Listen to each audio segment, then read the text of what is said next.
तो एक मस्त सा ट्रिक लेके आया हूँ। मतलब ये ट्रिक बोलो, कंसेप्ट बोलो, जो भी है, ये मतलब आप लगाएंगे ना इस स्प्रिंग मास सिस्टम के बीच में।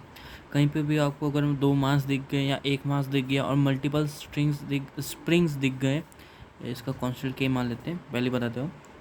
तो कुछ भी अगर ऐसे इस टाइप का क्वेश्चन अगर आपको दिख गया तो इसमें कैसे करेंगे, ये नोट करने का बात है कि ये जो ट्रिक है ये आप एक्सटेंशन निकाल सकते हैं स्प्रिंग में कितना है, कंप्रेशन और टाइम पीरियड के लिए तो ये एसएचएम में ज़्यादा काम आएगा, इसलिए इसका काम है। तो दो मैं ब्लॉक कंसीडर करता हूँ, एक M1 है और एक M2 है, और एक स्प्रिंग से कनेक्टेड है जिसका स्प्रिंग कांस्टेंट है K। और ये जो M2 है ये V वेलोसिटी से इस साइड जा रहा है, तो हमको बताना है मैक्सिमम, मैं मतलब फाइंड मैक्स एक्सटेंशन बोलते हैं।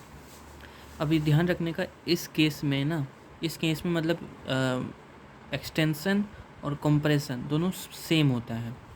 तो कैसे करेंगे, इस जो मास है ना इसको रिड्यूस मास से रिप्लेस कर देते हैं। और कैसे रिप्लेस करेंगे, ये यहाँ पर आप एक टेबल बना लीजिए और ये जो वॉल है, वॉल से स्प्रिंग अटैच कर दीजिए। यहाँ पर के है तो के ये, अगर यहाँ पर मल्टीपल है, जैसे मान लीजिए यहाँ पर अगर बीच में कोई स्ट्रिंग आ गया तो आप सीरीज़ पैरेलल वाला फॉर्मूला लगा के इक्विवेलेंट लिख देंगे और यहाँ पर m और रिड्यूस मास से रिप्लेस कर देंगे। और रिड्यूस मास का फॉर्मूला होता है m1 m2 upon m1 plus m2, ठीक है। और ये जो v होगा यानी वेलोसिटी होगा, ये v रिलेटिव होगा। वैसे तो यहाँ पर इसका वेलोसिटी नहीं है, फिर भी मैं थोड़ा कॉम्प्लिकेट करने के लिए, ताकि आप लोग को समझ में अच्छा है, इधर मान लेता हूँ वेलोसिटी u है। तो जो रिलेटिव वेलोसिटी होगा v कितना इसका वेलोसिटी, मैं यहाँ पर बैठा हूँ इस ब्लॉक के रिस्पेक्ट में, तो इसके रिस्पेक्ट में रिलेटिव क्या होगा, v प्लस यू, उल्टा करके ऐड v प्लस यू। तो अब आपको क्या निकालना है, मैक्सिमम एक्सटेंड।